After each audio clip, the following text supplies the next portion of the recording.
ঢাকা সফররত পূর্ব তিমুরের president Jose Ramos হর্তার সঙ্গে বৈঠক করেছেন পররাষ্ট্র উপদেষ্টা এম তৌহিদ হোসেন।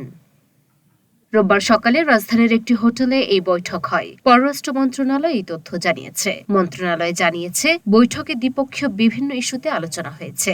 মাঠের অলরাউন্ডার আমি, আর ঘরের allrounder Taylox. Taylox toilet cleaner, clean মানেই টাইলক্স। শনিবার রাতে 4 দিনের সফরে ঢাকায় আসেন পূর্ব তিমুরের প্রেসিডেন্ট হোর্তা। হযরত শাহজালাল আন্তর্জাতিক বিমানবন্দরে তাকে স্বাগত জানান অন্তর্বর্তী সরকারের প্রধান উপদেষ্টা ড মোহাম্মদ ইউনূস। সফরের দ্বিতীয় দিন পররাষ্ট্র উপদেষ্টা মোহাম্মদ তৌহিদ হোসেনের সঙ্গে বৈঠকের পর দুপুরে প্রধান উপদেষ্টা ড ইউনূসের সঙ্গে সাক্ষাৎ করবেন হোর্তা। বৈঠক শেষে তারা যৌথ প্রেস কনফারেন্স করবেন।